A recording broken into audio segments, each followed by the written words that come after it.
नमस्कार दोस्तों, आज की इस वीडियो में हम बात करेंगे और जानेंगे कि लकवा असल में ज़्यादातर जो कारण देखे जाते हैं वो दो कारणों से होता है, या तो ब्रेन हैमरेज से या स्ट्रोक से।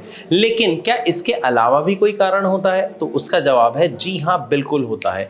अक्सर ऐसा देखा जाता है, अगर स्पाइनल कॉर्ड की कोई इंजरी होती है तो उसकी वजह से भी एक व्यक्ति को पैरालिसिस यानी लकवा हो सकता है।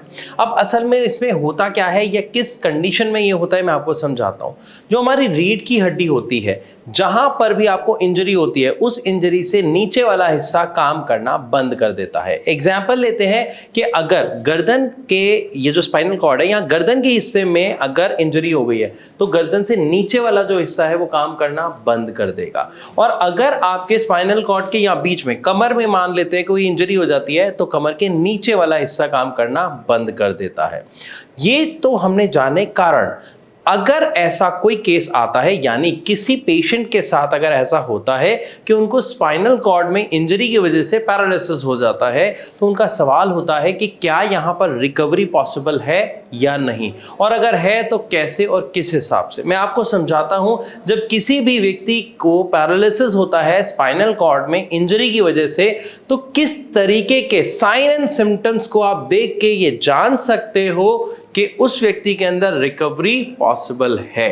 तो सबसे पहला एक साइन एंड सिम्टम अगर हमें देखना है तो वो देखना है कि क्या आपके उस हिस्से में, फॉर एग्जांपल मैं बात कर लेता हूं जैसे लोअर बॉडी पार्ट में, तो क्या आपकी टांगों ने बिल्कुल काम करना बंद कर दिया है या उसमें थोड़ी बहुत मूवमेंट है, हल्की फुल्की मूवमेंट है, ये देखना जरूरी है। अगर उसमें हल्की फुल्की मूवमेंट है तो वहां पर आपकी इंप्रूवमेंट के चांसेस होते हैं। अक्सर देखने को मिलता है कि अगर आपको स्टूल पास करने में या यूरिन करने में भारीपन महसूस होता है, कुछ फील होता है, तो अगेन आपके पास चांसेस होते हैं आपकी इंप्रूवमेंट के।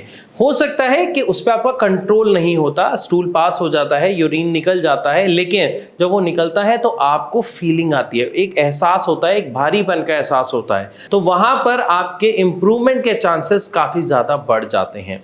अगर आपको टच करने में महसूस हो रहा है, आपको दर्द महसूस हो रहा है, आपको चूटी काटते हैं तो उसमें दर्द हो रहा है, या आपको हिट करते हैं तो उसमें आपको एहसास हो रहा है, तो अगर इस तरीके का एहसास आपको हो रहा है आपकी स्किन पर, आपकी बॉडी पर, तो वहां पर इंप्रूवमेंट के चांसेस काफी ज्यादा होते हैं।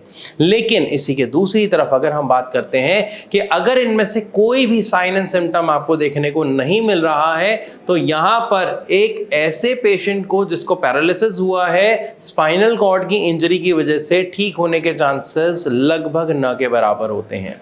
फिर चाहे आप कितने भी रिहैब स्टार्ट कर लीजिए, आप कितनी भी एक्सरसाइज ले लीजिए, सेशंस कर लीजिए, आपको कुछ खास इंप्रूवमेंट देखने को नहीं मिलेगा। क्योंकि ऐसे केसेस में क्या देखा जाता है, आमतौर पर ऐसा तब होता है जब हमारी जो स्पाइनल कॉर्ड है वो दो टुकड़ों में अलग हो जाती है, यानी बीच में से अलग हो जाती है, जिसकी वजह से उसकी जो रिकवरी है वो आपको देखने को नहीं मिलती। क्योंकि कोई भी मेडिसिन ऐसी नहीं है जो आपकी स्पाइनल कॉर्ड को रिकवर कर दे, यानी दोबारा उसको जोड़ दे।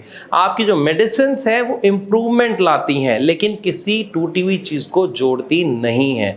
हाँ, यहां पर अगर हम सर्जरी को देखते हैं, सर्जरी को कंसीडर करते हैं, तो स्क्रू और प्लेट्स के हेल्प से हम उसे पास लाके उसमें कोशिश कर सकते हैं इंप्रूवमेंट लाने की, उसको दोबारा रीग्रो करने की। लेकिन ऐसा श्योरिटी नहीं होती है कि वहां पर हमें इंप्रूवमेंट देखने को मिले। तो ये जो साइन एंड सिम्टम्स हैं, अक्सर डॉक्टर्स इनको देखने के बाद ही एक ट्रीटमेंट शुरू करते हैं। खास तौर पर अगर हम बात करें भारत होम्योपैथी की, तो यहाँ पर क्योंकि पेशेंट के अंदर जब इंप्रूवमेंट लाई जा सकती है तभी हम उन्हें ट्रीटमेंट देते हैं। अगर इनमें से कोई साइन एंड सिम्टम देखने को नहीं मिलता है तो हम उन्हें ट्रीटमेंट नहीं देते हैं, क्योंकि ट्रीटमेंट लेने के बाद भी अगर आप में इंप्रूवमेंट ना आए तो ऐसे ट्रीटमेंट का कोई फायदा नहीं होता है। तो ऐसे ट्रीटमेंट से अच्छा है ट्रीटमेंट ना देना। तो अगर कोई भी पेशेंट ऐसा है जिसको स्पाइनल कॉर्ड की इंजरी की वजह से पैरालिसिस एनालिसिस हुआ है तो आप बताए गए इन साइन एंड सिम्टम्स को देखिए। अगर इनमें से कोई भी साइन एंड सिम्टम आपको दिखाई देता है तो नीचे दिए गए नंबर पर भारत होम्योपैथी के डॉक्टर से आप कंसल्ट कर सकते हैं, बात कर सकते हैं, फोन पर डिटेल में जान सकते हैं किस तरीके से आपकी प्रॉब्लम को ठीक किया जा सकता है। साथ ही साथ अगर आपका और कोई सवाल है तो आप कमेंट के द्वारा अपना सवाल हम तक पहुंचा सकते हैं। इसी के साथ अब मैं चलने की आपसे इजाजत चाहूंगा, मिलूंगा अपनी अगली वीडियो में, लेकिन उससे पहले वीडियो अच्छी लगी हो तो लाइक जरूर करें। ऐसी और वीडियोस के लिए हमारे चैनल को सब्सक्राइब करना बिल्कुल ना भूलें।